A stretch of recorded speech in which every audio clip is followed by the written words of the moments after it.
Seven o'clock tonight, I will call to order tonight's meeting and ask everyone to please rise for the Pledge of Allegiance.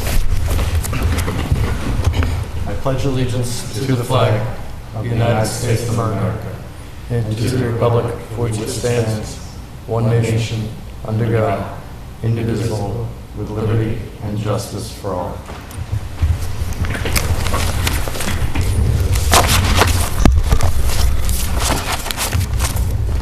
Yeah, okay. Any public comment from the board this evening? I just want to announce again the ongoing town band concerts on Monday night. Yesterday was the second in the series. I believe they go on for another 2 weeks. They start at 7 p.m. right at the Lower Common. And they're free, and they're a lot of fun for everybody. Bring the family and have a good time. Any public comment from the public? No. Everybody's too hot to do anything. Okay, 7 p.m., a request to approve change of manager and a one-day extension of premises license for the Lakeview Club at 449 Whalum Road. Anybody here representing? If you would come forward and just... Come forward. I'm first, so. Oh, fine. Yeah, I didn't mean it to sound like Wizard of Oz. Yeah, when we get these, just so you know, we just would like to know exactly, in your words, what we're looking to do and what's going on at the club. Okay. And just introduce yourself first, just name and address. Right, my name's Danielle Betancourt. My father and my mother owned, well, my father passed away, my mother owned the Lakeview Club in Lunenburg, and we wanted to change he's the manager on the license, wanted to put the manager as me. And the one-day liquor license is because we are holding a fundraiser in his name for American Diabetes Association, and we wanted to have that extra space to be able to hold the function, which we're having a pig roast and all that, and a bike ride. That's what it is. It's a bike ride, actually. Okay. I got the information, plus I got the tax ID forms if you guys... Madam For Town the bike Manager, ride. are we all set with all the paperwork for doing that? I didn't drop any of this stuff off, so I didn't know if you... The application for the change of manager is complete.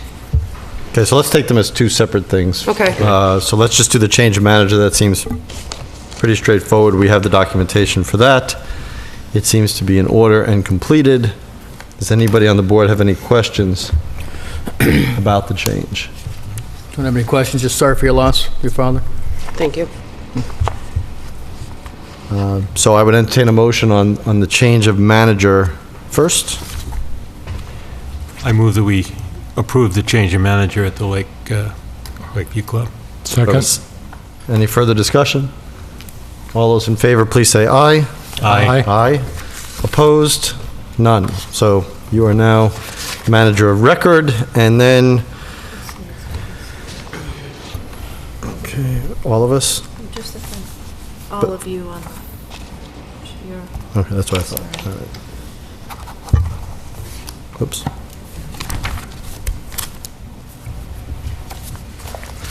Okay, so the fundraiser is for August 24th. I'm assuming that's a Saturday? Yes, sir. Okay. 9 a.m. to 9 p.m.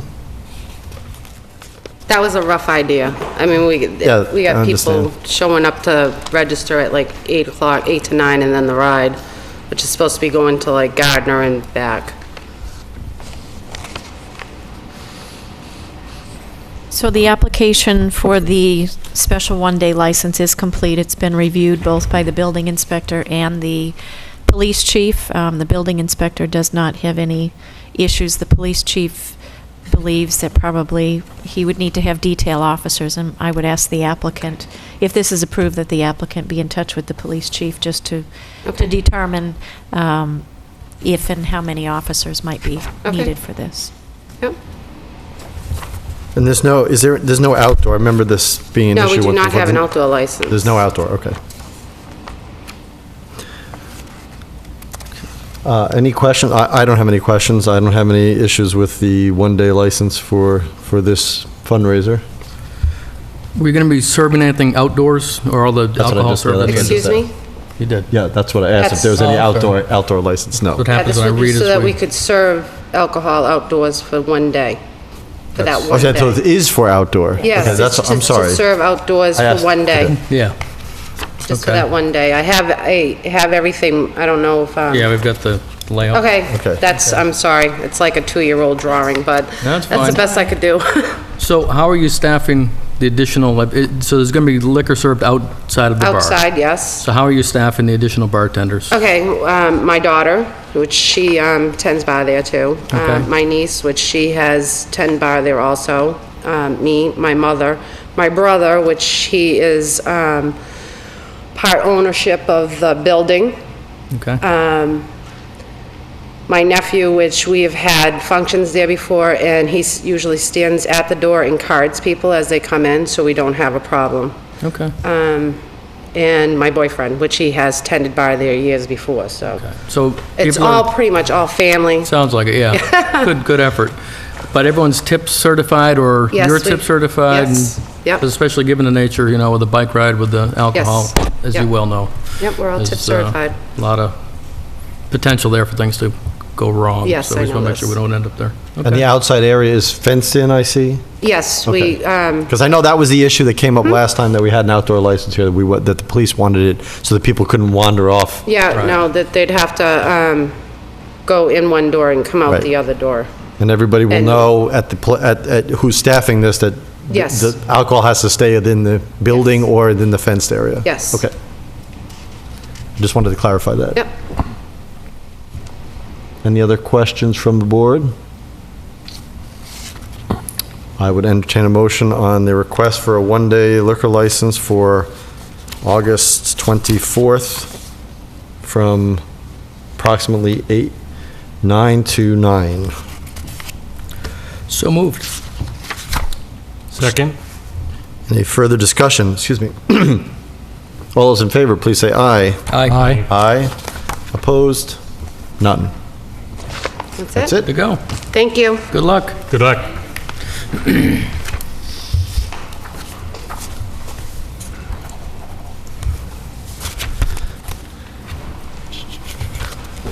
When can they pick this up? Tomorrow. You can pick the license, the completed license up tomorrow. Oh, okay. Okay. I was just gonna call Linda. Oh, okay, that's fine. All right, thanks. Second page too, or?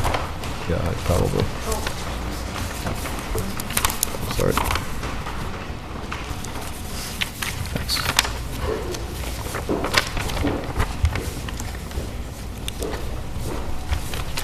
.705, a request for a common victualer's license for Tonham Williams doing business as Kebabalicious, which I get to say a second week in a row. 165 Mass Avenue.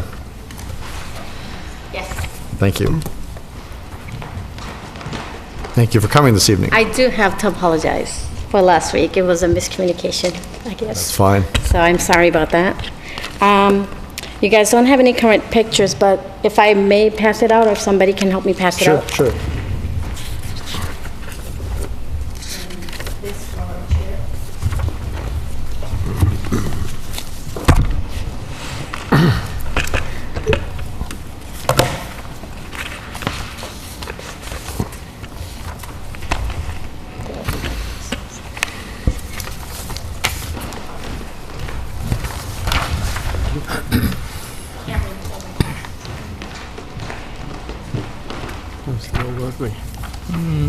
Okay, my name is Charna Williams, and I've been a resident of Lunenburg for past 23 years. I am currently looking to do business in Lunenburg, as you indicated, 165 Mass Avenue, where it used to be, which has been vacant for some time. So the Kebabalicious is basically a to-go, grab-and-go place. It's infused with Mediterranean, Asian, Spanish, and basically Indian. So there are kebabs to go in very different, various, how would I say, tastes, with lots of sauces and bread.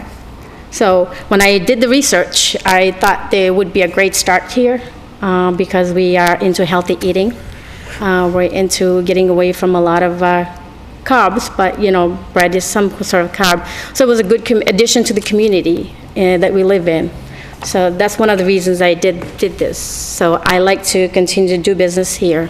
If you guys have any questions, please ask me. And I do have a bigger form of in case you guys are looking at notes or anything that are on the side of this paper, which is a smaller version of you guys having.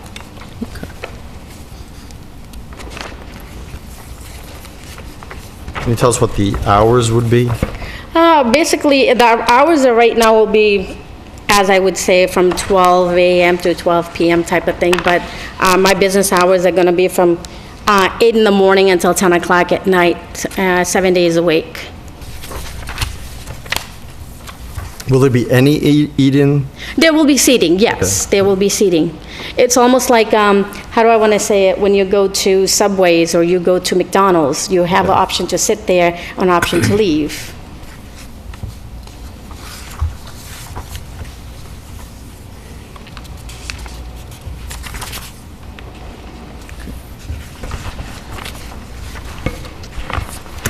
Have you ever been involved with Yes. food establishment before? Yes. Can you tell us a little bit my about family yours? business background has been very much hospitalities, basically hotels and restaurants and things of that nature. I have been in food industry and hospitality since I can remember, and entrepreneurship basically runs in my blood, so I cannot stay still. So having to have food services is something everybody loves, and I've been doing it all my life. I have come from 8 brothers and sisters, and I'm being second oldest. It comes naturally. So for me to have a family of gathering of just immediate family, it's about 50 of us. So business-wise, I currently work for Gillette Stadiums in food and beverages. I have worked for Holiday Inn as a manager for food services, even when I was in college and high school. And we have restaurants in Maine and Arcadia, Maine. And we have some restaurants in New York. In Long Island, one that is opening up in the Hamptons, small one, but not a big one. So it's been basically, I have a lot of experience with family, opening up restaurants and dealing with Board of Health and things like that. So I understand the nature of seriousness when it comes to food. And you will be you'll be having an active role in this. Absolutely. It won't be just a management role. Absolutely. Anybody else have any questions? One question, have you already talked with the building inspector and the sewer department? Yes, sir. I have, and I have talked to them before I even started the process, and they have been grateful, and all they want me to do is basically follow through the process of, the plumbing and electrical and all that of nature, so which is happening, and the plumber has his stuff, so I've spoken to everyone that you can think of when it comes to putting the restaurant together of this nature, so we kind of been working hard at putting it the right way. Okay. Absolutely.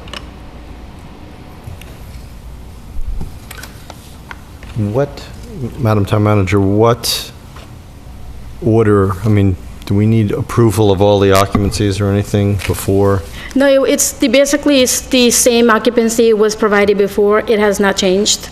So I'm just sticking to what has been in the archives, as Okay. well as recent as when the other business was there as well. So that's not being changed. Okay. But it's under new ownership, so Yes. so the licenses will have to be I do have the business ID from the town clerk as a new business. I have that. Yeah, I'm just asking the Oh, town I'm manager sorry. what you already have or what hasn't been done. She can't open the business without a certificate of occupancy issued by the building inspector, so you don't need to worry about that. If you approve this common vic license, it would just be dependent upon the food service permit from the Board of Health, and I don't know if you have that yet. I have had talked to Bridget in detail, and I tentatively had an appointment with her this Friday, which I intend to keep on the 1st, at 1 o'clock, but it probably be no later than Monday. And when is your target date for opening? My target date, according to what I have in front of me, it's in the restaurant business, one thing I have learned, you can have a lot of dates, but my tentative date was July 20th, or is July 20th. So I intend to keep it because I like to keep things in writing, and when I do, it's a goal setting for me, so I intend to keep that. So my soft opening would be July 20th, and it will go on to end of July, and then I will do the grand opening type of thing on August 1st. Okay. Any other questions from the board I'll move we approve. with the stipulation of, obviously contingent on the food services license from the Neshoba Board of Health? Yes. Second. Okay. Any further discussion? All those in favor, please say aye. Aye. Aye. Opposed? None. Good luck. Thank you. Good luck with the new business. Looking forward to it. Thank you. Please come visit. We will. I will. I can't speak for them. I will. Okay, good. Next 3. There we go. Bob, come on. No pressure. I'll be there. And I did bring this for you guys to see. I had my first, on the 3rd, I did a Bolton Fair, mini fair. I was sold out of everything within 2 hours. So, this is, Great. Very nice. Very nice. so this is what it's going to kind of look like in the front. Looks good. A little marketing ahead So of when time. I did put it on, that when You get to do that when you're asked for the license. You get to do that once to get Thank airtime. you, I appreciate the time. I really do. I think share the moment with everybody. Thank you very much. Good luck. Thank kindly. you. Just the one. I hope to see everybody. 710, a request to approve a one-day liquor license for Conrad's Drive-In Incorporated at 835 Massachusetts Avenue. Seems to be the day for one-day liquor licenses. Good morning. Good morning. Good evening. David H. Leet, 835 Mass Ave, Lunenburg, Conrad's Drive-In. Just coming to request for a one-day beer and wine license for a car event that we're going to run on August 2nd, August 2nd, this year. Friday. It'll be a Friday evening, Okay, from Friday. 3 to 9 p.m. From 3 to 9. Can you tell us a little bit about the event? It's going to be a basic classic car show. We're going to have a little bit of outdoor, we'll have a chicken barbecue, we're going to have lobsters and steamers. We're going to have a little bit of outdoor soft music, raffles, giveaways, that sort of thing. And it's a one-day type of event. What we're looking to do is we're going to donate 20% of the beer profits from the beer sales to the Lunenburg Boys and Girls Club. So we're trying to make it a community-wide event. Excellent.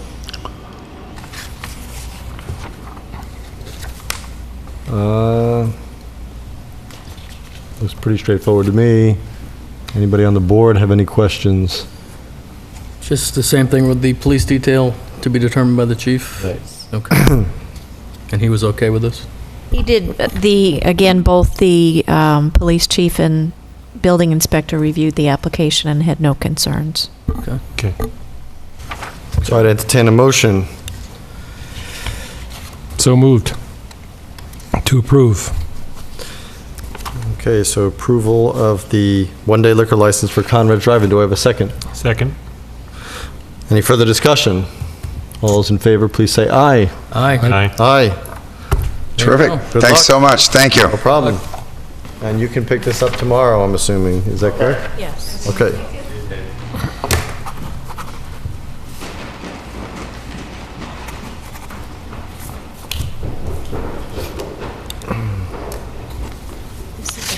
Man on a mission.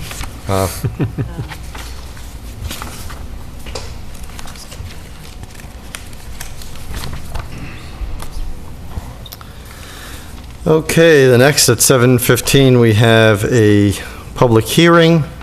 It was published and on July 5th. Town of Lunenburg, notice of public hearing. The licensing authority will hold a public hearing on July 16th, 2013 at 7:15 PM in the Joseph F. Bellata Meeting Room, second floor, Town Hall, on the application submitted by Rocco LaStella, doing business as Custom Auto Sales and Storage for a Class II license. This license is to be exercised at the premises located at 39 Massachusetts Avenue in Lunenburg. Tom Alonso, Chairman of the Board of Selectmen Licensing Authority. So the public hearing is open. If the applicant would come forward and give us, introduce yourself and then talk to us a little bit about the license. Hi, Rocco LaStella. We live at Elmwood Road, 146. And family moved in 1946. I've been in and out a couple of different times. Lived on Beale Street for 21 years. Used to work at the 39 Mass Avenue when it was a grocery store in 1955, 56, 57, all through high school. And had the opportunity to buy the building. I don't know, I guess it was in my heart. So bought the building, set up housekeeping, you might say, cleaned it up, and now I'm applying for the used car license to sell some collectible cars, hopefully. Not a big deal. I'm by myself. I don't have any workers, just me. So. How many spaces? 10? Yep. Okay. Most of the cars would be inside anyhow because of the values. Sure. And nobody wants a expensive car outside, so. I can understand why. Yep.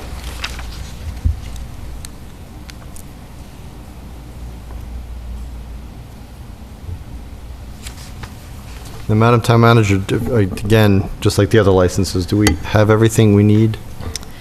The application is complete. We are still awaiting the quarry to come back, so that that's something that we need to have before the license could be issued.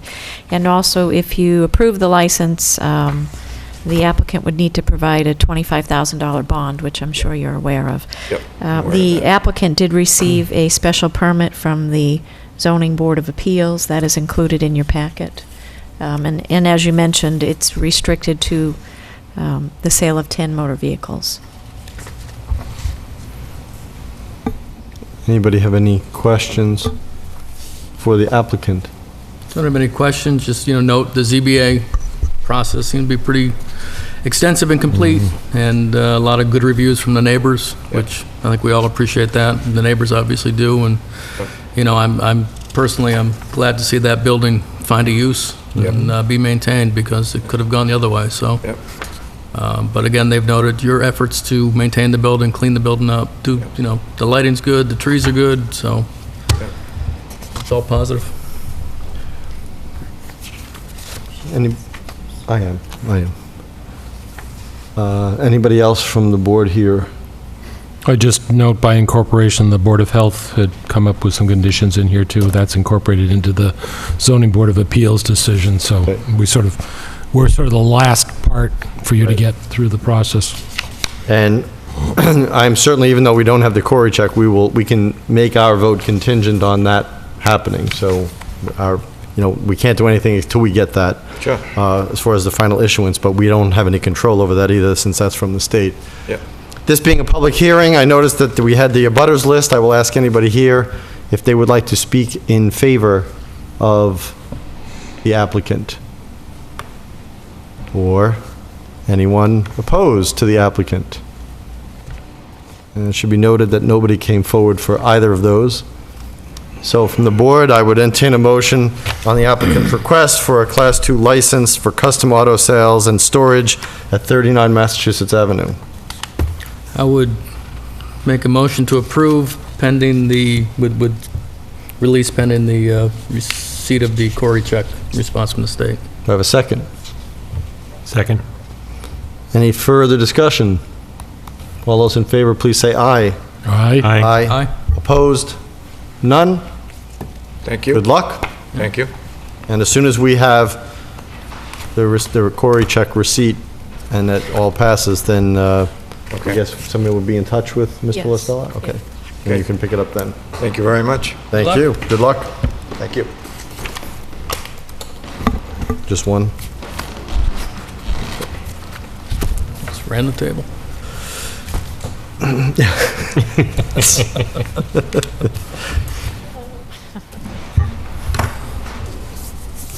Perfect timing. Were you just like waiting out there? You're good. listening? Exactly.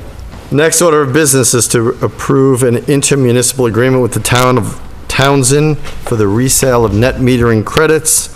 And we have our town council, Mr. Holland, here from Copeland and Page. Welcome again. Good evening. Good to be back. It's cool in here, hot outside. So let me say where we're at right now with these solar projects. We have negotiated the power purchase agreement with Nugent, which is for Chase Road. So that's available for the board's consideration, and if the board desires for execution.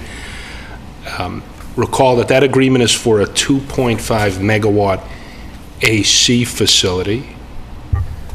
The board signed some time ago a power purchase agreement with EPG Solar, which is for a facility size of approximately 0.9 megawatts AC. A little further background. Under the current caps that exist in Massachusetts, it is unlikely that both the EPG facility and the Nugent facility on Chase Road could both be constructed to their full capacity. However, to the extent that pending projects do not get constructed or the caps are raised, which is a possibility, it could be possible that both projects could be built to their proposed capacity. And the reason why I say that is because I think the board should assume that that possibility may in fact occur, taking the conservative view being that under both agreements, the town would potentially be purchasing well over 4 million kilowatt hours a year worth of net metering credits. So we've got the Nugent power purchase agreement fully negotiated. EPG Solar, you will recall from our last meeting, had proposed some amendments based upon what their financing parties had requested for some changes to the agreement. We had gone back and forth a few times on that. They indicated to me today that they're fine with my latest revisions to their document. So the EPG amendment that's being proposed has at least been negotiated by me and EPG, and that is also ready for the board's review. Now, that amendment does a number of things, one of which is it extends the deadline for the commercial operations date of the facility and a number of the other conditions within the agreement from May 31, which is passed, to December 31. So it gives them a few more months to get this thing constructed and up and running. They purport to be able to do it within that time frame, so they want a few extra months. The amendment also does some other things. It requests some changes to some of the other provisions, which I'd be happy to go through if that be the board's desire, one by one. Would you like me to do that?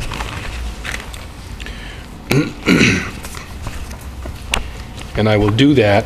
The easiest way to do that is to actually go through the agreement, which I've marked up. You should have the amendment in front of you. Now, I'm going to go through it. It may not necessarily be in the order that you find it on the amendment, but it'll cover the proposed changes nonetheless. One is they want to change the definition of commercial operation. The definition essentially means, what does it mean for this facility to be up and running? They deleted some language in there that required that in order for the facility to be deemed commercially operable, it had to, among other things, be capable at that time of meeting the guaranteed minimum annual production that they have to meet for you. They wanted to take that out. Now, it's not necessary that that be contained in the definition for a couple of reasons. One of which is you can have a customary, you can have commercial operations from a customary perspective. This thing could be up and running, producing electricity at substantially full or substantially full capacity, but may require further tweaking in order to meet the minimum guarantee. At the end of the day, they're still bound by the minimum guarantee, whether that language is within the definition or not. So I didn't have an issue with taking that out. The commercial operation date definition, they just added some language in there to indicate that they're going to declare when it's commercially operable, and they made a reference to the paragraph in the agreement that indicates that they send you written notice of that declaration. So I didn't have an issue with that provision either. And if anybody on the board, if any of the members have a question, just stop me as I proceed. The net metering rules definition was slightly modified to make it a little more accurate in terms of the references to the statutory sections. Section 2.7, so we're moving out of the definition section to the change proposed to section 2.7 in the agreement. This is the section entitled Notice of Commercial Operation. Before it said they're going to send you notice 10 days before the commercial operation date as to when the facility is going to be commercially operable. Obviously, it's easy to do that after the facility achieves commercial operation. So instead of within 10 days before, it's within 10 days after. As I said earlier, they modified the dates to meet the conditions within the agreement in terms of financing, commercial operability, and construction from May 31 to December 31. I, in turn, asked for a couple of provisions to be deleted, so some of the changes in there are ones that I proposed. I asked for the deletion of paragraph 3.1.1.3, which permitted them to terminate the agreement if they weren't happy with their site assessments. I also asked them to delete 3.1.2.1, which gave them another opportunity to terminate if they determined that the project at some point would no longer be economically viable. These are termination rights that they could have exercised before commercial operation date. I asked that they be deleted, and they agreed. In paragraph 3.4 of the agreement, they simply added a clarification to indicate you're going to be getting monthly invoices. In paragraph 3.9, this deals with the minimum output guarantee, and remember, you're being guaranteed approximately 85% of the estimated production of the facility. So, for example, if the first year is estimated to produce 1.5 million kilowatt hours a year, they're guaranteeing you that it's going to produce at least 85% of that amount, or they're going to have to pay you your lost savings. So what they wanted to do here is to indicate that that output guarantee is in effect provided, however, that any failure to meet it is not the result of some event beyond their control or some breach of the contract by the town.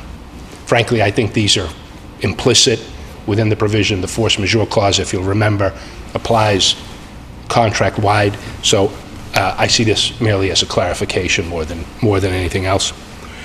In paragraph 3.10 regarding host customer, you'll remember that we included language in the agreement that says they have to indemnify you in the event that you incur any damages as host customer under your contract with the utility. They wanted language that said, okay, but what if those damages are caused by your gross negligence? So not just negligence, but gross negligence. In other words, not bad conduct, but really bad conduct. Or what if it happens by your willful misconduct, by your design, which connotes bad faith? I don't have a problem with that because, frankly, I don't think you'd be able to recover for those type of costs in any event.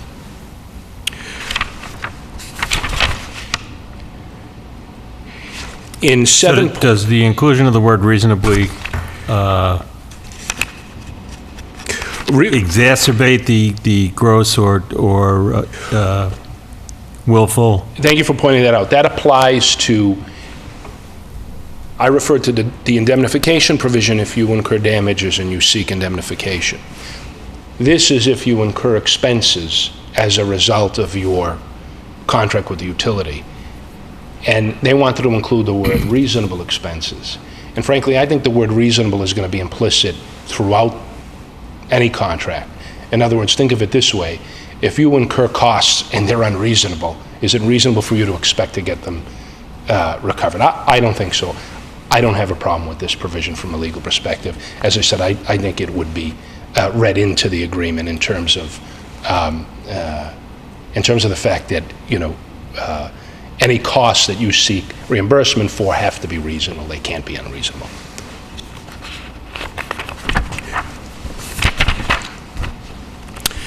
Paragraph 7.2.2. This is the section dealing with seller's representations and warranties, the seller being EPG. Here we have a language that says the seller represents that the solar facility will qualify as a net metering facility of a municipality or other governmental entity. Now, this is a status that we need the facility to obtain in order for us to have the distribution charges included within our net metering credit. In other words, it gives us the higher value of the net metering credit. They asked that the representation be qualified such that the representation that it will qualify as a net metering facility of municipality or other governmental entity applies as of the commercial operation date. In other words, when we get this thing constructed and up and running, we represent you that it will be a net metering facility of municipality on that date. We can't guarantee, we don't know what's going to happen down the line. There are provisions in this agreement in separate sections that say after commercial operation, neither they nor the town can do anything that will disqualify the facility as such.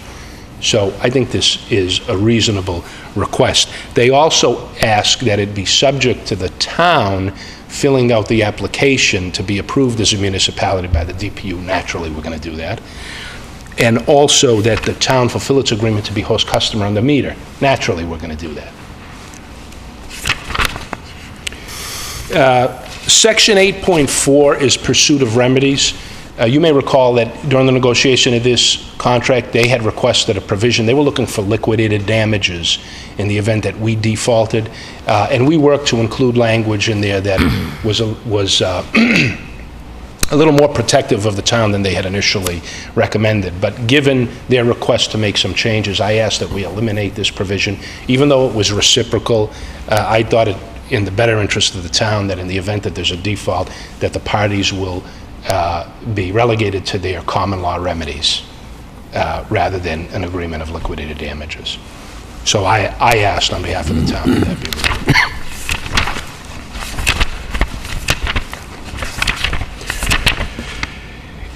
In section 13.13A, now section 13.13 is sort of a catch-all provision that I add to all of these agreements. And 13.13A says that notwithstanding the provisions of the agreement to the contrary, you're not going to have to sign any further documents that are going to increase your risk or obligations. And they wanted us to insert the language that we're not going to sign any documents that will unreasonably or materially increase your risk. And to be candid, the words unreasonably material are words that are included in almost all of these provisions that I include in these agreements. I don't have an objection to it, and so I think it's fine. And therefore, that being the conclusion of the amendment, I recommend it for the board's consideration. If you have any questions, please let me know. Are there any questions? No. Thank you for going through it point by point. It makes it a lot easier, and for people at home, it's really the only opportunity they would get before the vote. So, seeing no discussion or no questions, well, I shouldn't say, is there any discussion, I should say. seeing there's no questions, then I would entertain a motion on the amendment to the power purchase agreement between the town of Lunenburg and EPG Solar as presented to us this evening. Make a motion to approve as presented. Second? Any further discussion? All those in favor, please say aye. Aye. Aye. Opposed? None. So it is Do you want amendment. two signed copies? I think 2 originals would be sufficient.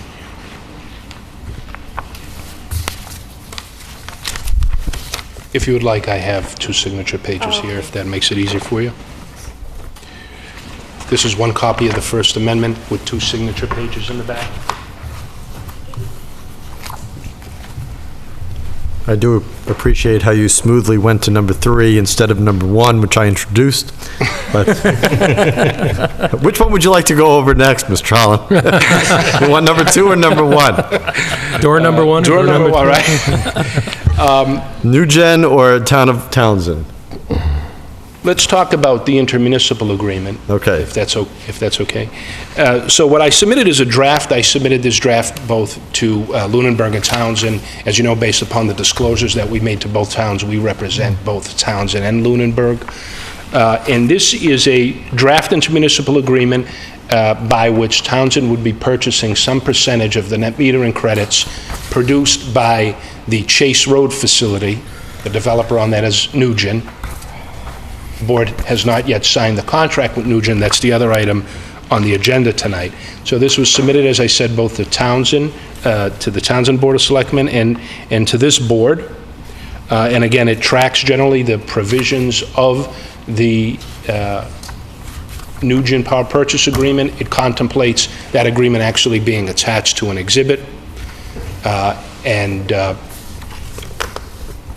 As you can see, there's also a blank here for the quantity of credits that Townsend would actually purchase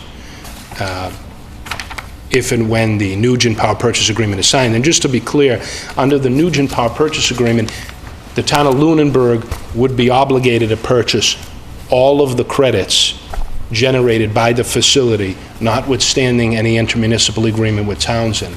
That intermunicipal agreement is between Townsend and Lunenburg. It's not a matter between Lunenburg and Nugent. So Nugent would expect to be paid for all of the credits generated by the facility by and from Lunenburg. And as I said, if we expect both of these projects to be fully constructed, I would expect that they would produce more than 4 million kilowatt hours a year worth of credits. Can you give me the breakdown on that one more time? I know you've done it before, between EPG and Nugent. EPG is approximately a 0.9 megawatt AC facility. EPG has estimated that the facility could produce plus or minus 1.5 million kilowatt hours in the first year, expected to decline gradually over the 20 years. And remember, EPG guarantees 85% of that estimated annual production every year. Now, in the Nugent Power Purchase Agreement, Nugent does not guarantee any level of production to the town. Now, remember also, aside from the difference that one guarantees a production level and the other does not, the pricing structure is different too as well. Remember that under the EPG agreement, you're paying approximately 11.32 cents per kilowatt hour, fixed price with an escalator of, I believe, 1.8% per year. The Nugent price is a percentage price. You're paying 85% of the value of the net metering credit. There's no floor price. So what does that mean? Under the EPG agreement, by paying a fixed price, the town owns the risk of the fluctuation of the net metering credit value. As that credit value fluctuates up or down, the town will still be paying 11.32 cents, escalated 1.8% per year. Under the Nugent pricing structure, you pay 85% of the credit value, no matter what that value is at any point in time. Now, what does that mean for savings? You get less savings in the Nugent agreement per kilowatt hour based on the current value of the net metering credit. However, the risk of fluctuating net metering credit values is owned by the developer, not you. Because no matter what that value is, you're only paying 85% of it. You'll never be paying more than it. And so the Nugent facility is 2.5 megawatts AC. If it's built, I'm estimating that you're going to see well over 3 million kilowatt hours, close maybe even to 4 for that facility. From Nugent alone? Yeah, if it's fully developed to the 2.5 megawatts AC.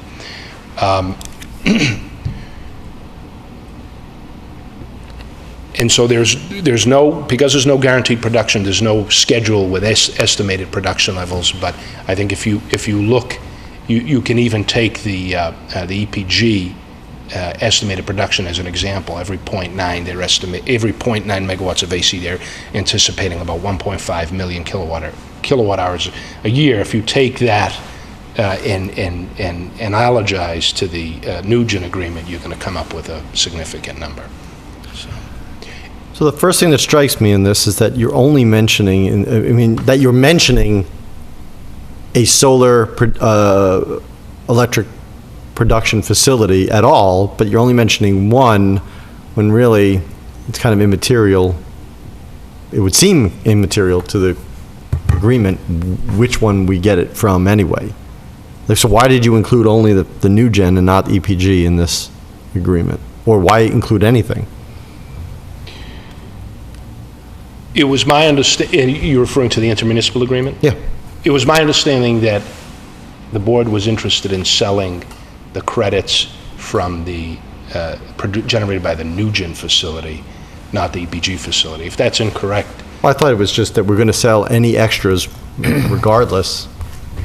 I mean, maybe in a logistical way, if both of them get built, Right. That would be the excess. If only EPG gets built, there wouldn't be any excess. But it would seem that why put language in there that would limit where we would get it from anyway? I mean, we're purchasing the credits. The credits are Lunenburg's regardless of where we get them from. Right. So, It's a good point. I was of the understanding that the... I mean, unless somebody can explain. I thought it was based on a discussion with Kerry, but if I'm incorrect, just let me I think maybe we just made the assumption that the EPG, the value of the EPG credits is projected at about 30%. So there's higher savings coming from that. So I think that assumption just got translated into the document. Okay, I just don't want to find ourselves, and I can't even construct a scenario where that would not happen, but I just want to get ourselves into a place where we can sell credits from the other one if we would want to or need to.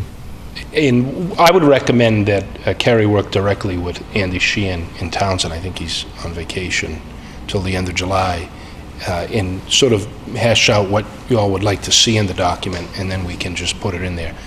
But the power purchase agreement with EPG allows us to sell those credits. Yes. So it's just, it's the intermunicipal agreement. Right.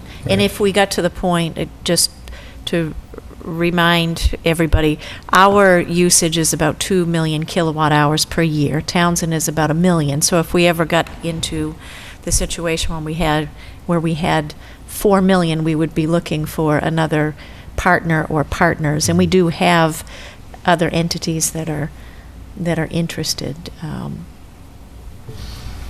Yep. I mean, my understanding always was that EPG was the greater value. We would keep those here. Right, and having the fact, making the change that I am at least inquiring about, I don't know that I'm going so far as recommending it yet because I just am seeing this for the first time today. So is that, yeah, I think we can sell whichever we choose. And as long as we make note that, you know, we'll sell them at whatever price, and that's one part of the negotiations of the IMA, but just so we have the flexibility to sell anyone that we want. Sure. Okay. So this, as I said, is a draft of the agreement, and Kerry and Andy can work together and hash out the terms, and I'll follow up with the both of them, and we can simply make sure that they're memorialized in the document to the satisfaction of both boards. Was the selling a percentage something that just kind of came about, or was that something they were looking for? Because since we don't really know what's going to actually come out of the systems. And we don't know, I mean, we know what we use today. There's going to be some changes in town, theoretically, depending on town meeting votes, et cetera, in the future. What our usage is going to be. So, there may be some variance over the years as to what we want to sell. So I don't know that we want to lock into a percentage now as opposed to in excess of need. I don't know if there's a way to put that wording together. Percentage of the credits? Yeah. Because I think the wording is that we're going to sell them a percentage of the available credits, which that's going to be a... And I think that the way it's drafted, it includes a provision that says in the event, because it's assuming these are being generated from the proposed Nugent facility on Chase Road, that in the event it's not built up to its total capacity, that it'll be amended to adjust that percentage. In other words, the document is assuming a 2.5 megawatt AC. The reason why I put it in as a percentage is because when you fill out your Schedule Z, remember, this is the document that you send to the utility, tells the utility where to send the credits, and essentially what you'd be doing is adding Townsend accounts on it as well as your own. And the Schedule Z requires that you assign it by percentage. Okay. So, it's not an exact science. You can't get it to the credit, 2.5 credits or whatever it is. You do it by percentage. So it's not mathematical exactness, and that's why I put it in there to keep it consistent with that schedule. But we can continue to play with this, as I said, to make sure that it satisfies both boards. I guess now I have the opposite concern I had last week. I originally thought, well, what if we get too many that we can't use ourselves and sell, and you put me at ease there. But now I'm thinking to myself, if we only are able to negotiate with EPG, and for some reason Nugent doesn't come on, and they provide 1.5 and we need 2, are we committed to give Townsend some percentage of that 1.5? Well, and so the percentage issue, Right. was just brought up, is kind of new to me. I don't know. I mean, I would assume there has to be a way for us to orchestrate and the IMA that indicates that we're only going to be selling through the IMA only surplus credits. Surplus meaning beyond our capacity in any one given time frame, probably annually. I understand. In the event that, as we discussed earlier, that the Nugent facility doesn't completely get built and it turns out that maybe you can use all the credits, right, depending upon your usage requirements. I understand. Right. That is something you can include in there. In other words, based on the assumption that you're going to have excess. Right. That's something that can be written in there. Because I think it is, I'll speak for myself, but I think it's probably the position of the board that it is our intent that we would use the credits for our own municipal use first, and are more than willing to engage in an IMA to benefit Townsend as well as ourselves because of the net metering credits that we would have in excess, that we wouldn't use them until we had really maxed out our own. Right, so that's something you can certainly include in there, like, for example, if you exceed a certain amount of kilowatt hours a year in credits or a certain value. Right. And that's something, again, Carrie and Andy can discuss, and then the boards at the higher level can discuss, and then we can just make sure that it's in here the way you want it. And that's not an issue. That's not an issue with Unitil when you talked about having to fill out a form and putting a percentage. Can you have a contingent percentage? Well, I think you would put any such contingencies within the agreement. Once you've decided what Townsend's going to buy, they would simply be allocated in the Schedule Z. You would list the accounts in there. Can that goes in every 6 months, or it can go in every 6 months? Currently, you can amend it twice a year. Okay. So, I mean, what we probably want to do is each year kind of look through, and as we get to know the systems, as we get to know our usage, each year we can kind of come to terms with Right. Townsend, what's available, what we need, what they can have. Right. And we can update the Schedule Z as needed. And then they can budget accordingly, because that'll drive their numbers like it'll drive ours. So that should be part of the discussion. Okay. Okay. And the last document is the Nugent Power Purchase Agreement, which I have negotiated with the Attorney Poydenis, who was here at your last meeting. Before we leave this one, so the IMA is a work in progress, correct? That's correct. Okay. Yes. Okay, so now the Nugent Power purchase agreement, yes. Do two of these.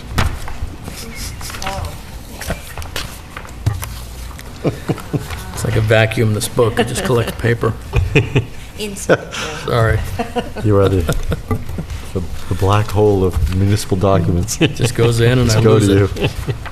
A couple inches. Okay,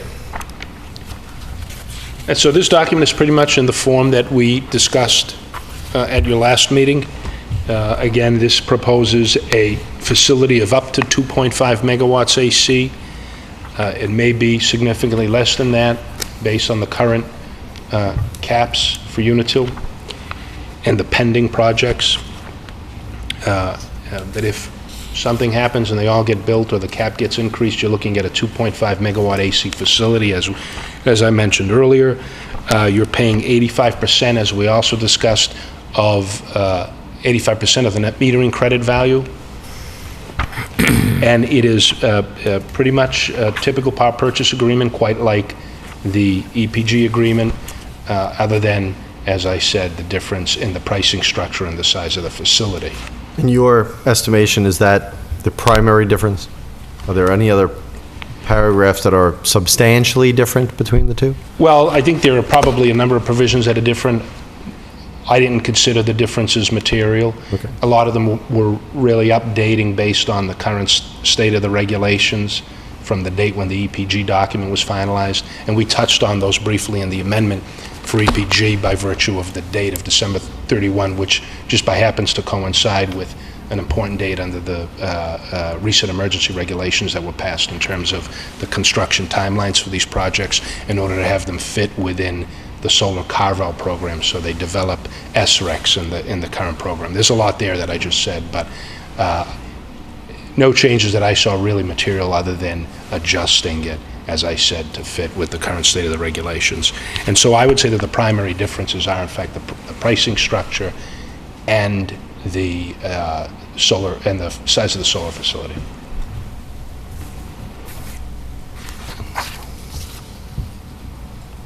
Any questions about? As far as the pricing structure, I mean, it's a pretty significant change from what we had been talking about with the previous developer.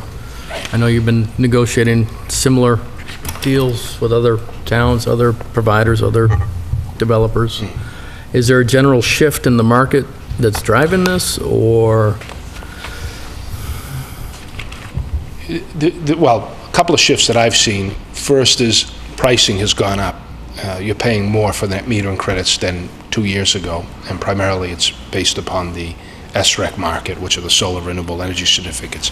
The developer owns those, sells those. The market for those has dropped. And so net metering credits generally are more expensive now than they were before. Another shift that I've seen is on percentage deals where you pay, as proposed here, a percentage of the net metering credit value. Currently, I haven't seen anywhere you don't have a floor price. Most of these say you pay a percentage and there's a floor price. So remember what we talked about earlier is that the benefit of a percentage deal is while you have a lower savings per kilowatt hour, you're getting rid of that risk of the fluctuating net metering credit values because you're only paying a percentage of those values at any given time. What's happened in the current market is now developers are saying, no, we're going to put a floor price in there, so they give you back some of that risk. Here, there's no floor price. It's a 15% discount without a floor price, and as I said, so the savings are less than on the EPG, but it's without that risk. Okay. And this one changed, this is now a lease, they're leasing the property. Is that all finalized? Are they all done with the? My understanding is that, I apologize, That's okay, no, is that Nugent has an option to purchase the property, okay. and they're not going to exercise that until they've got a power purchase agreement signed. It's been reported to me by Nugent that the PPA is really the last thing, that domino that needs to fall in order for them to proceed with the project, which is different, as you know, from the EPG story where the property is currently tied up in bankruptcy, but they report, not to digress too much, that they expect that to work itself out and to have that facility constructed by December 31. So. And what was the timeline on this one again? The timeline in the Nugent agreement has a commercial operation date that is about 1.5 years, with the possibility of longer in the event of a force majeure event, an event beyond their control. Having said that, that deals with the commercial operation date. That's, I think, we could pretty much call worst-case scenario. But we did include provisions in here based on the emergency regulations that they have to meet the construction timelines set forth in the emergency regs in order for them to be included in the current SREC program. And those timelines pretty much say you have to be constructed by December 31 with the possibility of extension to July 2014. So I just added that in here. They're fine with it. He says they think they can meet it. And frankly, if they meet those timelines and they're constructed by July 2014, they're not going to sit there without flipping on the switch.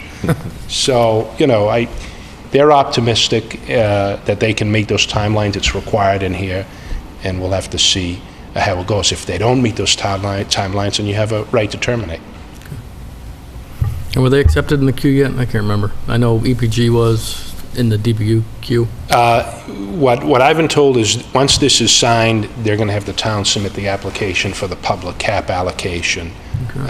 And to get the statement of qualifications. So, as I said, they think that they can meet these timelines, and they're bound to do so under the document. So. Okay.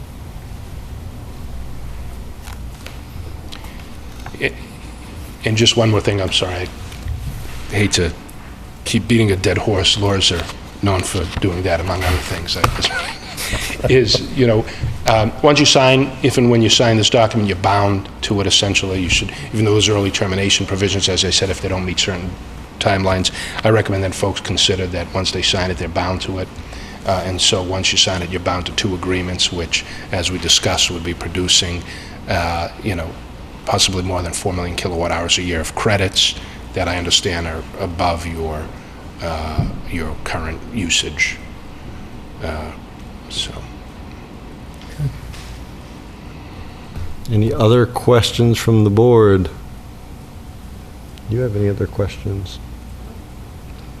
So I would entertain a motion on the PPA, the power purchase agreement between the town of Lunenburg and Nugent. Nugent Capital Management LLC to be. I would make a motion to approve the PPA with Nugent as presented tonight. Do I have a second? Second. Any further discussion? All those in favor, please say aye. Aye. Aye. Opposed? None. So all we need is the proper signing page. I think the signature page is... The signature not page correct. has previous membership of this board on there. I believe I fixed that. I hope so. I'm going to be running out of here. 2 signature pages on the back. Both the amendment and that document need to have a date place.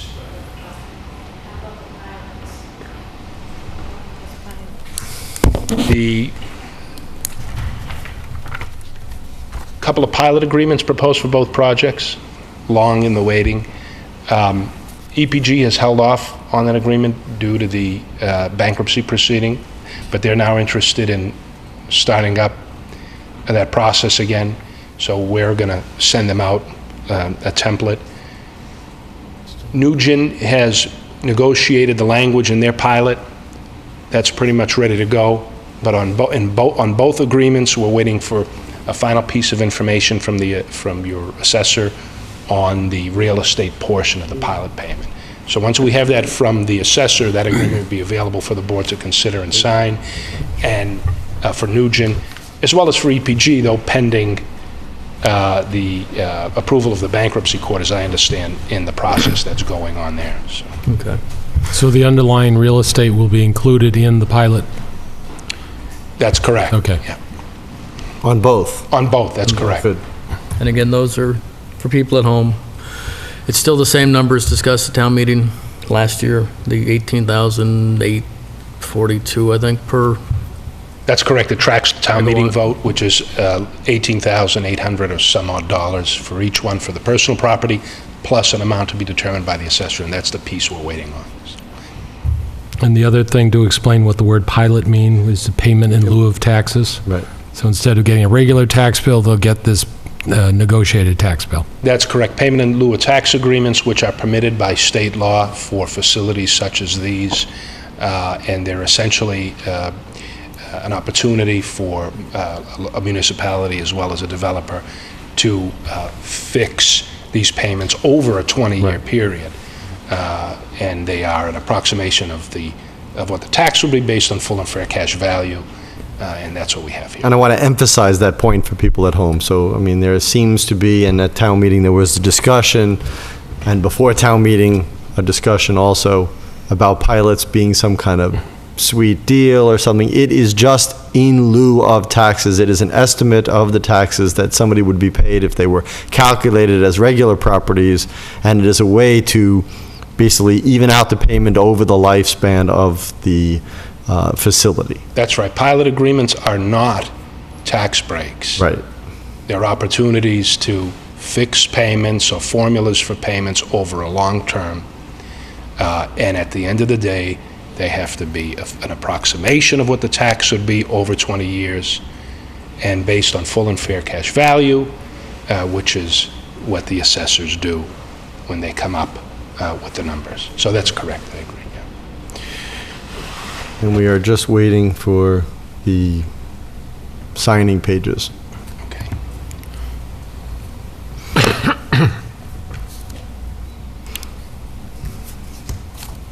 Excuse me.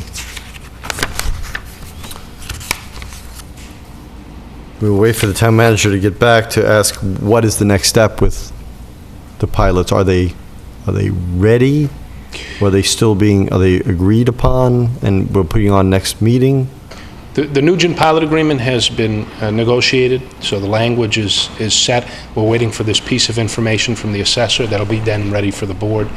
The EPG It's still in lag. is still in bankruptcy court. Okay. But as far as I'm concerned, we're going to use the same pilot language. Okay. So we're just waiting for the piece from the assessor on that as well. Okay.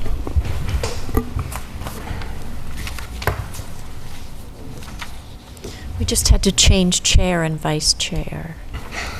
My secretary.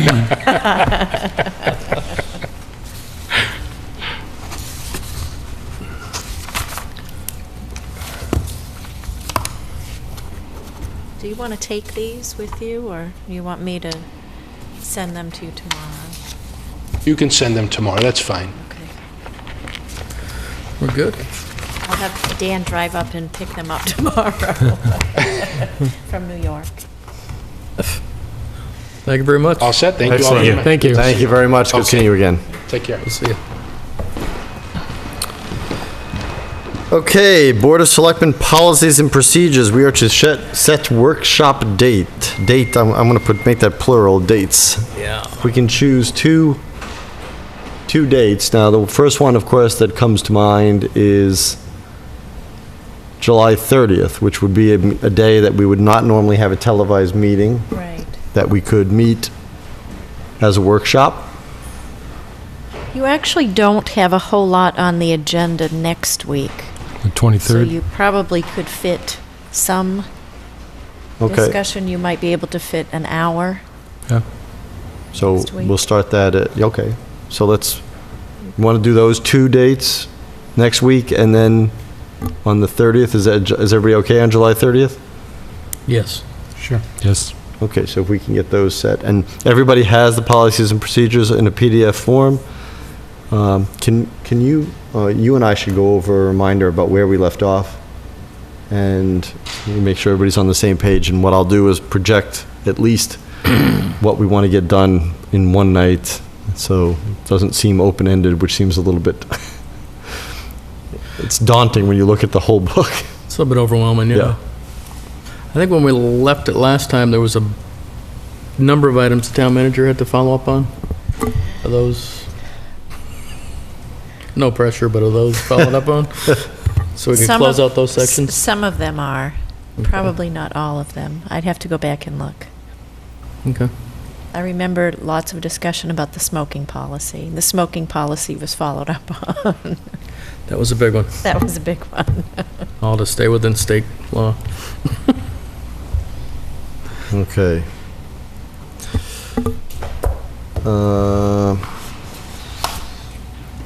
Minutes.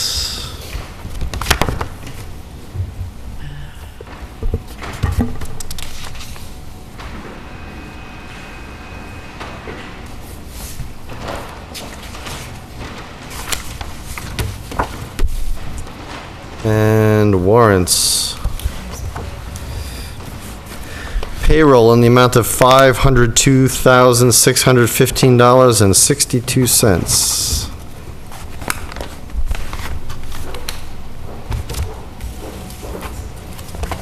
Accounts payable in the amount of $508,340.10.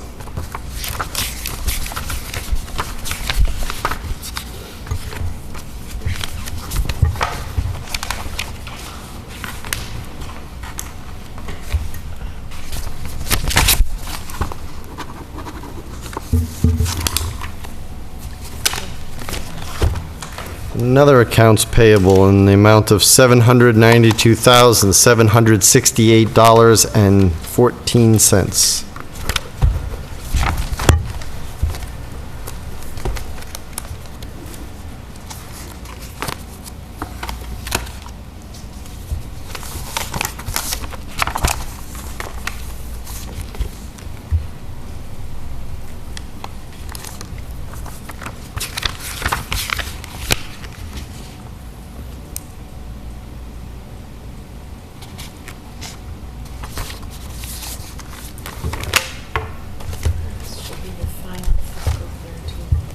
And the final fiscal 13 accounts payable in the amount of $236,805.80.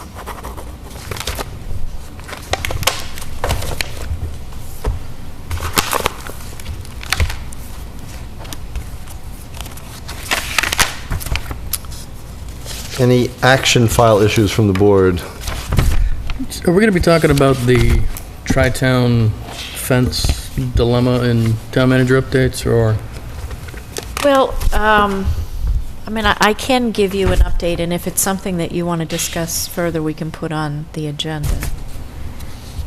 I can do you want me to mention that now?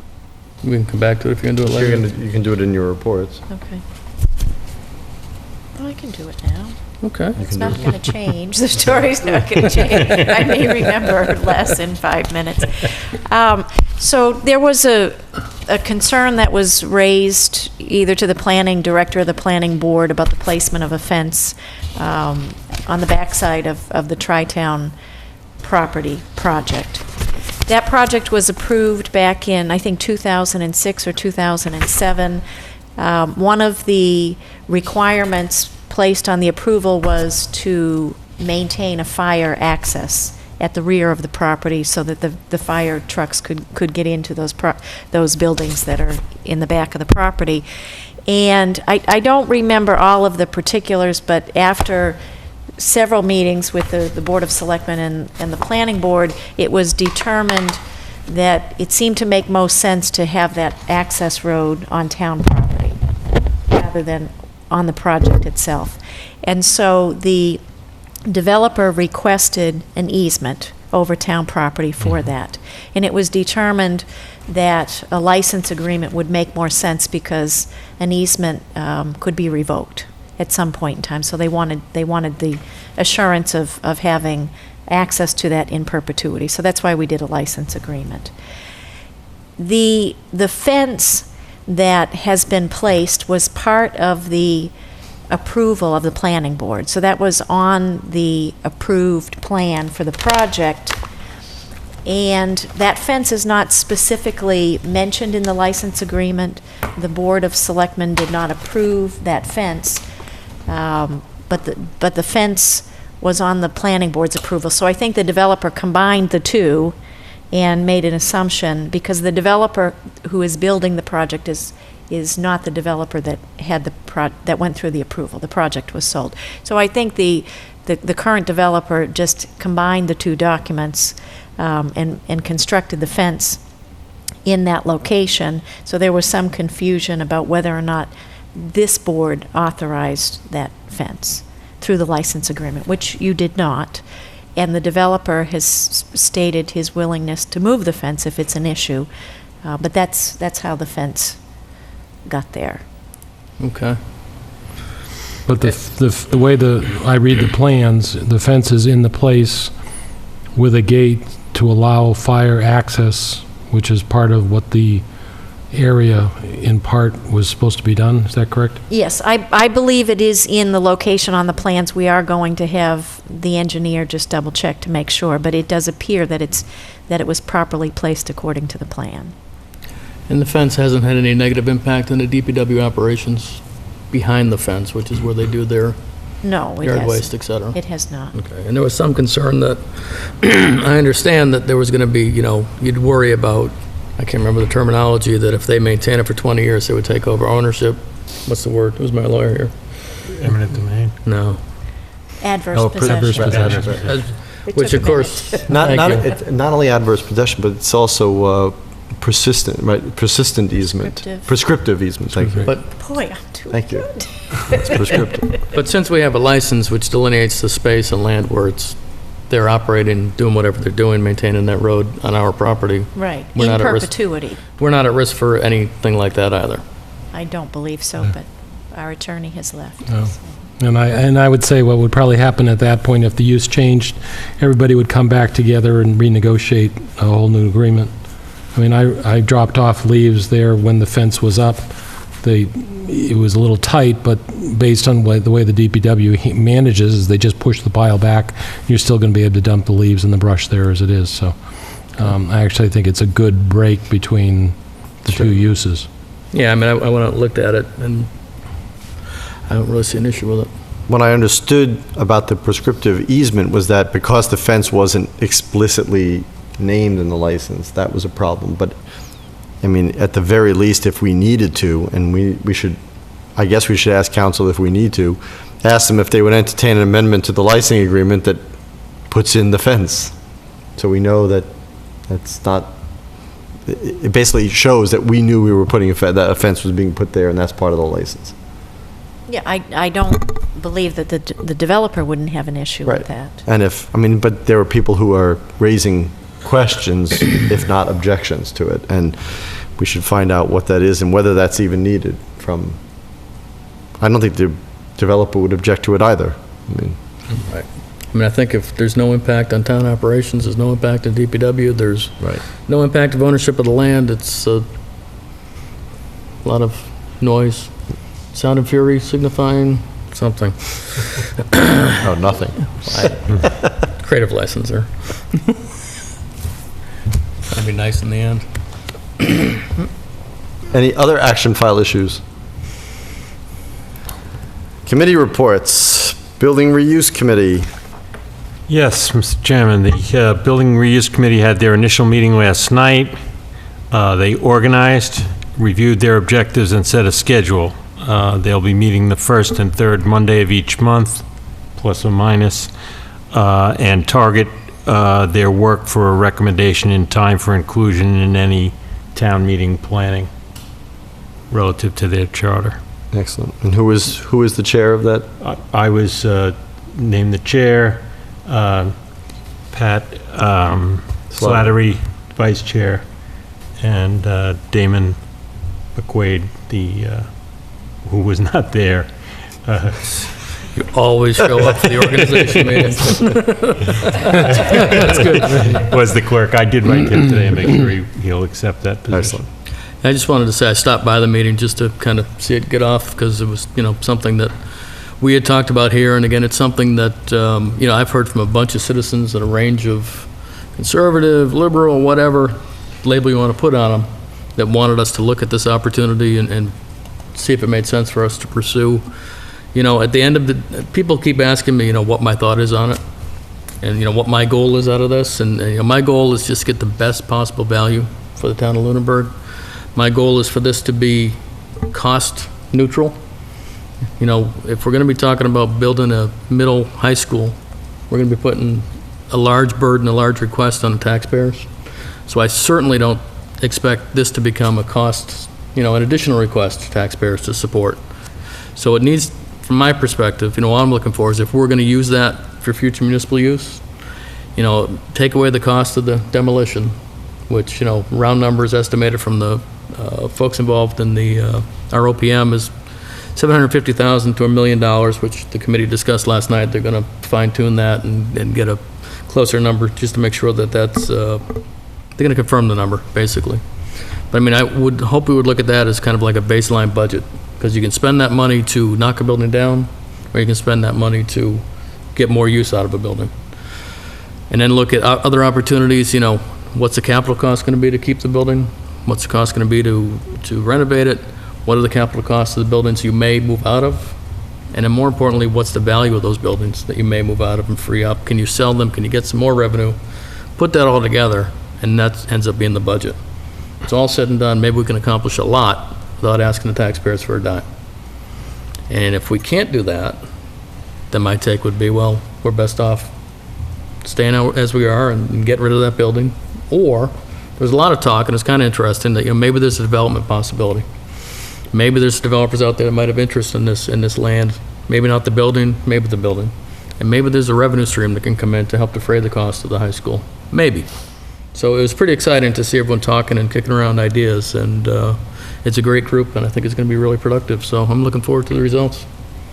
And I think we understand our charter, at least out of the gate, to be cost neutral, but to look at all the possibilities, understanding the time constraints of coming up with a solution that fits our planning process and town meeting planning process. Yeah, it's a lot of work, short window. Excellent. Board of Health, No report on that? capital planning. Yeah, the capital planning committee finalized their package and schedule for department heads, and they'll send out the package and begin to review submissions in September. And we'll send out the package at the beginning of September. It's due back at the end of September, and we'll begin our work at that point. Excellent. Finance Committee. I was at the Finance Committee this week to welcome the 2 new members. So now we have a full board again, which was nice to have. And as I said to the committee, it was interesting to have a committee where substantially nobody's been there for a long period of time. There are many members. The majority of the members have only been there probably 3 or 4 years, so it's really a fresh board, and really represents, I think, a good cross-section of the town. So it's really representative in that case. They did reorganize. Mark Erickson remains the chair, Brian LaFond is the vice chair, and Teresa is the Birchfield, thank you, is the clerk. So, was secretary, I'm sorry. So that was a good meeting for them. Library Board of Trustees. No report on that? Just going around. It hasn't gone around to everybody yet. Okay. MPO, Paula is not here. Planning Board, Paula is not here. PAC? They're actually meeting while we're meeting, but I did talk with them, and they're in the process of their end-of-the-year progress report. They're looking at equipment that needs to be upgraded here at Town Hall to do the things they want to do. They have interns working with PAC on doing various, summer's pretty active for additional filming beyond the traditional studio or the meetings. So they have interns working with on that. I asked when the Comcast contract would be next up. That's 2017, so we think about what we might want or do at that point. And then I asked the discussion of whether the broadband access that you're going to report on, whether that would interact with our public access or not, and that's not been discussed at the moment with them, and I didn't know if there would be any interaction with them. Well, the broadband that I'm the Lunenburg representative for doesn't have anything to do with out of the chute, anything to do with video, and our contract 4-pack is with Comcast. So I think until then, until 2017, there's not going to be any interaction except maybe their internet access per se, but nothing with their broadcast at all. Okay, I didn't know whether they'd be able to get additional programs through that process that they may not have access to. Well, maybe they may have access to to different broadcasts because of their access to the high-speed internet. That may come into play. Okay. But just not anything to do with their broadcasting Right. set channel. Right. Thank you. They don't usually meet on Tuesday, though. They don't have a regular set meeting schedule. The bylaw changed to allow them to set their meetings as needed. Okay. School committee, Haven't met since we last did. school building committee. We have our interviews tomorrow with the construction manager at risk finalists. It's going to actually be here in this room. It was going to be over at TC Passios, but there's no air conditioning in that building, so we moved it. Another thought for the Smart. readers. Yeah, exactly. Well, thinking of being in that room for 90 degrees for 6 to 8 hours listening to presentations was a little more than I was willing to give to the town. Well, it puts the at-risk, it puts the at-risk portion and highlights it. Right. Yeah, so that'll be here tomorrow if anyone's interested. Okay. From when? I think they actually come in at 10, they start. Okay. And it'll go till probably 4. There's 4 of them for firms. Yeah. Sewer commission. Sewer Commission is meeting next week. Okay. And Mass Broadband, nothing to report. Town manager reports. I wanted to mention the Jones House is really coming along quite nicely. If you haven't had a chance to see that, it's well worth looking at. I haven't been over. I've been invited to go over, and I haven't been over, but I look at it probably almost every day, just coming and going to work, and it's really coming along quite nicely, and a good example of us surplusing property, even though, we had some discussion that we sold that for a very low dollar amount, but it's turning into a very nice property and an asset to the community. So that's exciting to see that happen. The West Street property, the former Parks Garage, I did just sign an agreement with a licensed site professional who will be doing a Phase 1 environmental on that property, which is really, that will help us market the property. He did come out to the property. I walked it with him and the DPW director. He doesn't believe that there are any contamination issues, but we'll pay $3,000 for the Phase 1 report and then be able to have that available when we sell the property, and it will help us as we're marketing that. That should be ready within about a month, and then during that time we'll have to figure out how we're going to market that. I mean, we are pretty much limited to putting it out to bid. It's very difficult to do anything but that, but we are getting ready to move ahead on that. He also, I had him look at the gas station, 925 Mass Ave. When he was here, we spent quite a bit of time over there, and he did put together a proposal for that, which is a little more costly, and I need to talk to him about it further because we don't own that property, and I think maybe the next best step is to have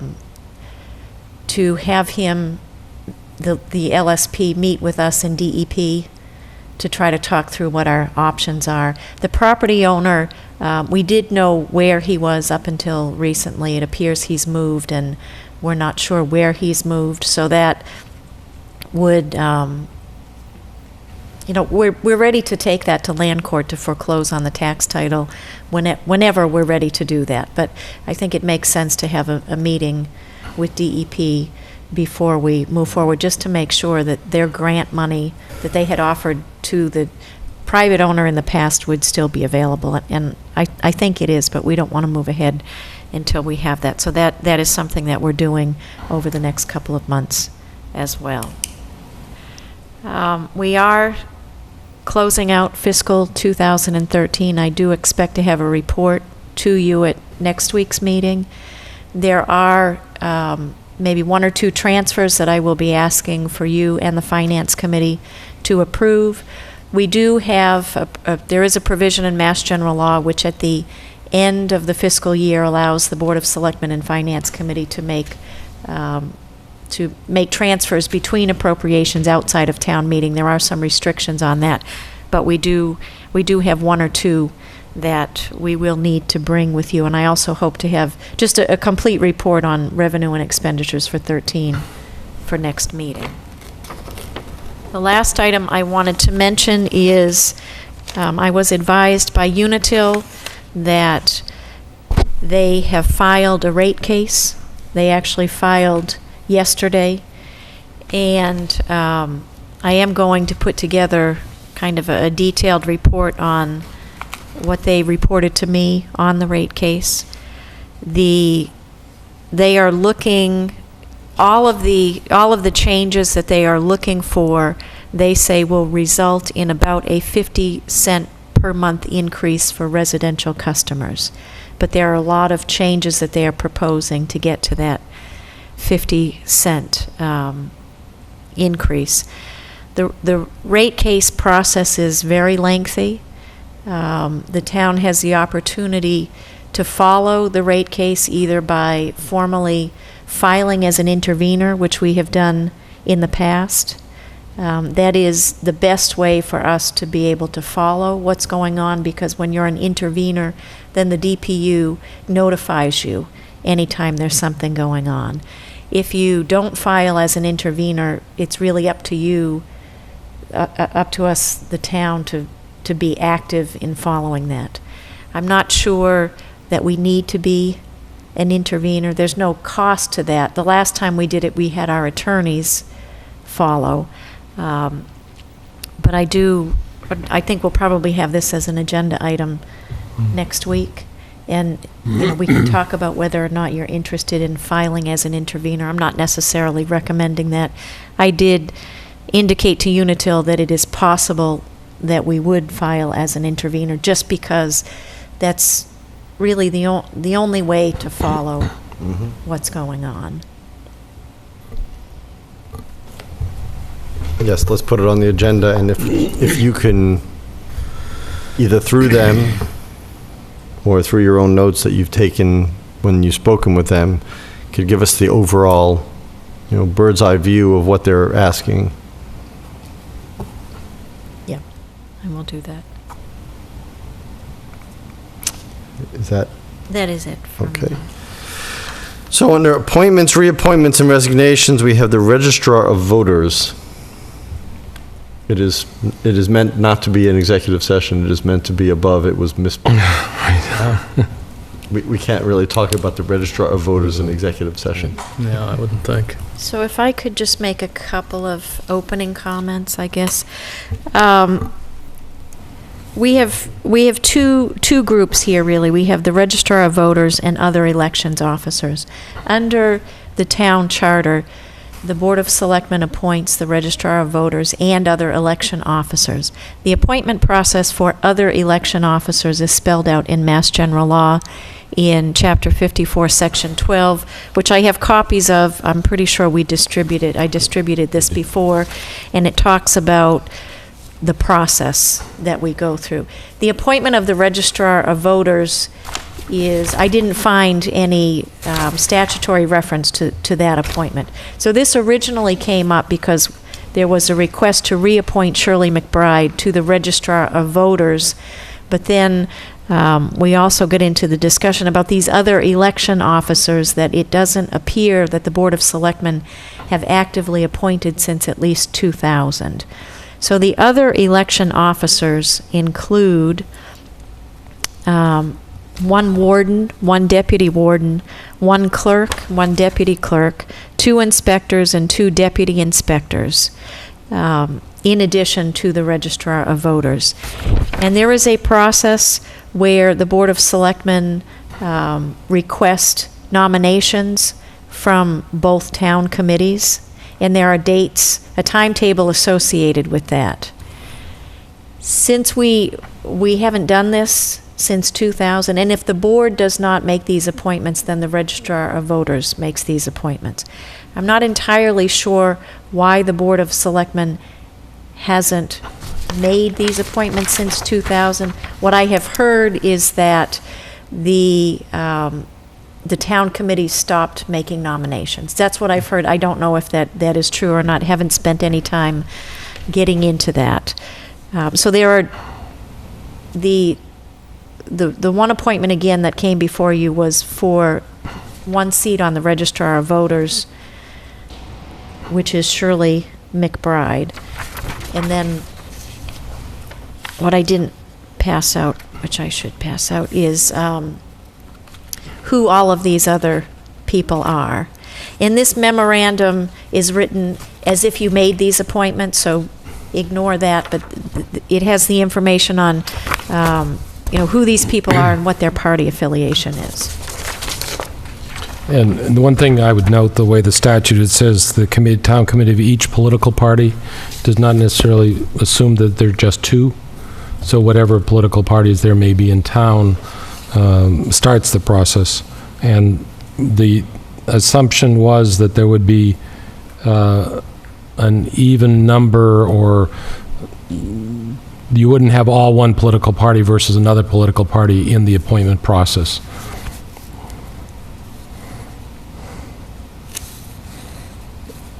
And do you happen to know the political parties of the Registrar of Voters? I don't. No, I don't.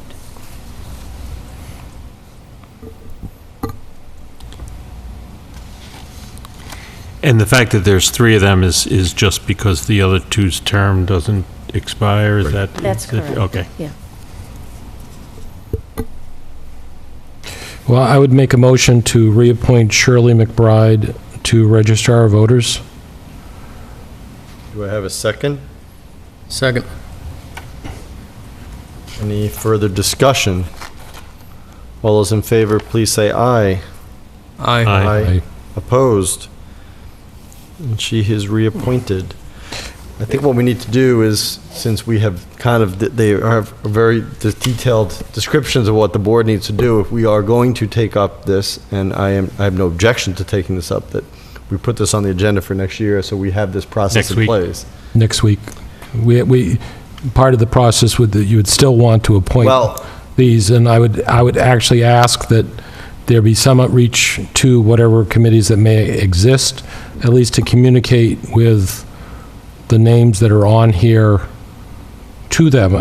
I'm not recommending these names or not recommending them, but at least if the two committees exist, then we ought to reach out to them, assuming there's the Democrat and the Republican town committees in some format, and see if they have any other recommendations.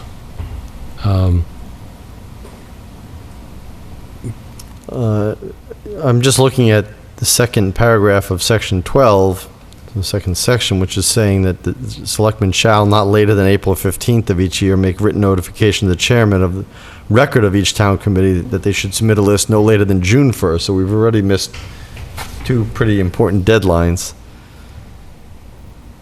in doing this, if we were to take this up now. Well, it also provides that if you don't get the list, we can still appoint officials. Okay. And who, the other two, so we have, who is up for reappointment that we want to take up for, All of those would be They're annual. okay. And I would think that we need to do that next week. We can't do it tonight because it's not on the agenda.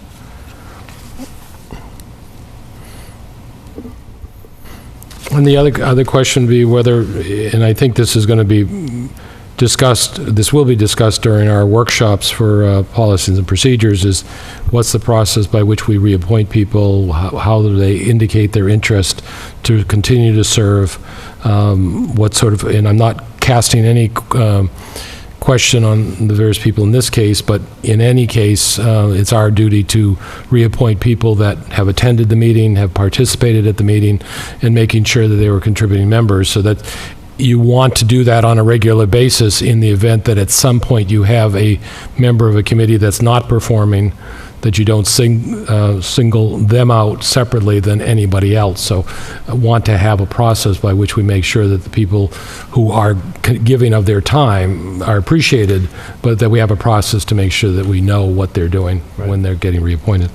I know attendance has been an issue on and off in previous years on certain committees, so I think attendance is important. I agree that we don't want to fill as a placeholder just somebody who has a name who never shows up and attends and participates and contributes, so I would agree 100% with that. And having seen what has happened in other communities, in one community where there was a contentious local issue, the Board of Selectmen did not reappoint 2 people to various committees as a result of the stands they took on those. And that's part of the political process. That may be the case. So part of the policies and procedures I would look at is to talk about when would you choose not to reappoint somebody. Okay. Okay, so we can put this on. Can we have somebody draft a letter for you and myself to review to the town, any town party chairs? Town committee chairs, I'm sorry. If we want to reach And out. I would just recommend to say, here are the current officers. Do you have other officers to recommend? Please get back by a date certain. And, and in fact, if there is no such committee, then I know that may be the case. Right. Okay, we can do that, and under the state law, you have until August 15th, so we do have at least a couple of weeks. We probably Right. wouldn't put it on I was going to say, next we week, but- won't need it on next week, Yeah. but we'll put it on our first one in August, And there are no town elections, state elections, town meetings, or anything that would affect. in the interim, right? Right. Yeah. Okay. Thank you for doing this work, Carrie. Sure.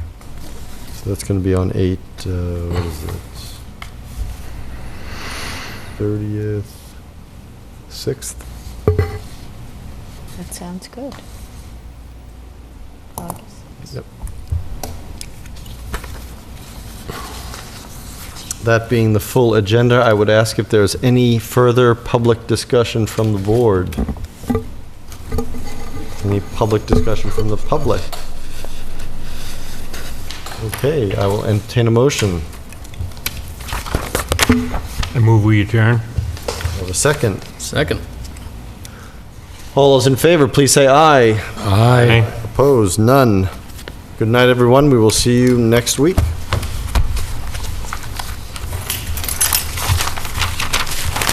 Get you this.